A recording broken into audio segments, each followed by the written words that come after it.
சிங்காசனத்திலே வீற்றிருக்கிற சர்வ வல்லமையுள்ள தேவனுக்கு மகிமை உண்டாவதாக. கிறிஸ்துவுக்குள் பிரியமான உங்கள் ஒவ்வொருவருக்கும் என் அன்பின் வாழ்த்துதலை தெரிவித்துக் கொள்கிறேன். இந்த நாளுக்கான கர்த்தருடைய வார்த்தை 143 சங்கீதம் 5வது வசனம். பூர்வ நாட்களை நினைக்கிறேன், உமது செய்கைகளை எல்லாம் தியானிக்கிறேன், உமது கரத்தின் கிரியைகளை யோசிக்கிறேன். ஆமென். தாவீதுடைய ஒரு சங்கீதம். அவர் எந்த நேரத்தில் பூர்வ நாட்களை நினைக்கிறார், தியானிக்கிறார், யோசிக்கிறார், அவருடைய கரத்தின் கிரியைகளை யோசிக்கிறார் அப்படின்னு நீங்கள் பார்த்தீங்கன்னா, அதுக்கு முந்தின வசனம் பாருங்க. என் ஆவி என்னில் தியங்குகிறது, என் இருதயம் எனக்குள் சோர்ந்து போகிறது. தாவீதுக்கு ஒரு இக்கட்டான நிலைமை. அவர் பல இக்கட்டான சூழ்நிலைக்குள்ளே கடந்து போயிருக்கிறார் தன்னுடைய வாழ்க்கையில். இதை எழுதும் போதும் ஒரு பெரிய ஒரு இக்கட்டான ஒரு சூழ்நிலைக்குள்ளாக காணப்படுகிறார். அந்த சூழ்நிலையில் அவருடைய ஆவி என்ன செய்தான், அவருக்குள்ள தியங்குகிறது, அவருடைய இருதயம் அவருக்குள்ள சோர்ந்து போகிறது. அப்போ தாவீது என்ன செஞ்சிருக்கிறாரு அப்படின்னு நீங்கள் பார்த்தீங்கன்னா, அந்த சோர்ந்து போகிற இருதயம் சோர்ந்து போய் கொண்டிருக்கிற அந்த சூழ்நிலையில் அவர் பூர்வ நாட்களை, அதாவது கர்த்தர் என்னென்னலாம் நம்முடைய ஜனங்களுக்கு செய்தார் என்கிற பூர்வ நாட்களை நினைத்து பார்த்திருக்கிறார். அடுத்ததாக உமது செய்கைகளை எல்லாம் தியானிக்கிறேன். அவருடைய வாழ்க்கையில் ஆண்டவர் என்னென்ன செய்கைகளை செய்து வந்திருக்கிறார் அப்படிங்கிறத உட்கார்ந்து தியானிக்கிறார். அடுத்ததாக அவருடைய கரத்தின் கிரியைகளை, கர்த்தருடைய கரத்தின் கிரியைகளை யோசித்திருக்கிறார். ஆமென். அப்போ பாருங்களேன், நம்முடைய இருதயம் நமக்குள்ள தியங்கும் போது, நம்முடைய ஆவி தியங்கும் போது, இருதயம் சோர்ந்து போகும்போது, இப்போ நம்ம கரண்ட்டாக சில சூழ்நிலைகளுக்குள்ளே கடந்து போகும்போது உங்களுடைய இருதயம் ஒருவேளை சோர்ந்து போய் கொண்டு இருக்கலாம், கர்த்தருக்குள்ளே திடப்பட முடியாமல் நீங்கள் இருக்கலாம். இன்னைக்கு கர்த்தர் உங்களுக்கு ஒரு ஆலோசனை சொல்லுகிறார். பூர்வ நாட்களை நினையுங்கள், என்னுடைய கரத்தின் கிரியங்களை யோசிச்சு பாருங்க, தியானித்து பாருங்க என்று ஆண்டவர் சொல்லுகிறார்.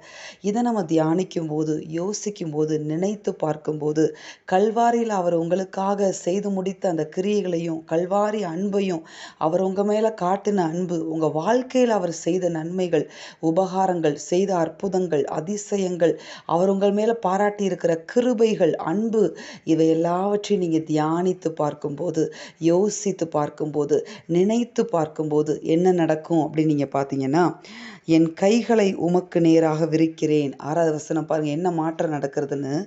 என் கைகளை உமக்கு நேராக விரிக்கிறேன், வறண்ட நிலத்தை போல் என் ஆத்துமா உம்மேல் தாகமாயிருக்கிறது.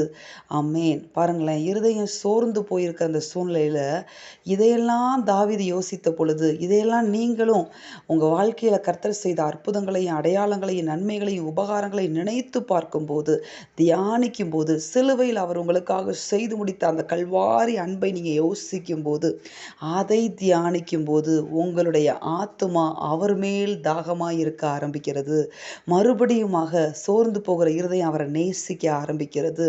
அவர் மேல நம்பிக்கையா இருக்க ஆரம்பிக்கிறது. அவர் மேலே நம்பிக்கையாக இருக்கிறது ஒரு பக்கம், ஒரு பக்கம் அவரை நேசிக்கிறது ஒரு பக்கம். நேசித்து அவர் மேலே விசுவாசமாக இருக்கணும் அப்படிங்கிறதை கர்த்தர் விரும்புகிறார்.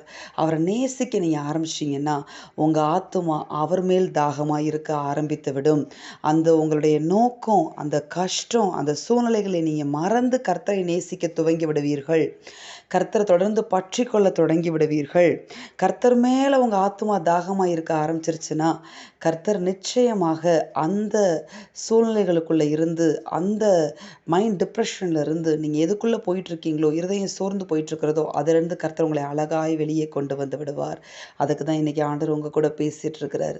அவர் கரத்தின் கிரியைகளை யோசிங்க, கல்வாரி அன்பை யோசிங்க, உங்கள் வாழ்க்கையில் அவர் பாராட்டின கிருபைகள், செய்த அற்புதங்கள், அதிசயங்கள், வழிநடத்துதல்கள், போஷிப்பு, அவருடைய கிரியைகள், இதெல்லாம் யோசித்து நீங்கள் பார்த்தீங்கன்னா அவர் மேலே உங்கள் ஆத்துமா தாகமாக இருக்க ஆரம்பிக்கும். அவரை நேசிக்க ஆரம்பிப்பீங்க.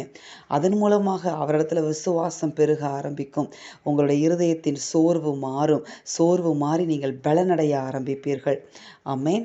கர்த்தர் நிச்சயமாக இந்த வார்த்தையின்படி உங்களை ஆசீர்வதிப்பார். ஆமென். நாம் ஜெபிப்போமா? எங்கள் அன்பின் பரலோக பிதாவே, நீர் கொடுத்த இந்த வார்த்தைகளுக்காக உமக்கு கோடி ஸ்தோத்திரம். இந்த வார்த்தையின்படி உங்களுடைய பிள்ளைகள் ஒவ்வொருவரையும் நீர் ஆசீர்வதியும். எந்த பிள்ளைகளுடைய ஆவி தியங்கி கொண்டிருக்கிறதோ உமக்குள்ளாக ஆண்டவரே சோர்ந்து போய் கொண்டிருக்கிற ஒரு இருதயம், அப்படிப்பட்ட ஒவ்வொரு பிள்ளைகளையும் நீங்கள் தூக்கி எடுத்து, பிள்ளைகள் அவர்களுக்கு இதுவரைக்கும் நீங்கள் பாராட்டின கிருபைகளையும் தயவுகளையும் கல்வாரி அன்பையும் யோசிக்க, தியானிக்க, நினைத்து பார்க்க, அதன் மூலமாக உம்மிடத்திலிருந்து பலனை பெற்றுக்கொள்ள, அப்பா அதன் மூலமாக உம்மை இன்னும் அதிகமாய் நேசித்து உம்மை பற்றி பிடித்து கொண்டு, அப்பா உமக்குள்ளாக பிள்ளைகள் ஓட ஜெயிக்க தேவனாகிய கர்த்தர் இந்த நாளில் பிள்ளைகளுக்கு அப்படிப்பட்ட ஒரு பலனை நீர் ஊற்றுகிற உங்களுடைய கிருபைகளுக்காக உமக்கு கோடி ஸ்தோத்திரங்கள், கோடி நன்றிகளப்பா. எல்லா துதிகன மகிமைகளை உமக்கே நாங்கள் செலுத்துகிறோம். சோர்ந்து போகிற இருதயங்கள் தேற்றப்பட்டு விட்ட தயவுக்காக உமக்கு நாங்கள் நன்றி செலுத்துகிறோம்.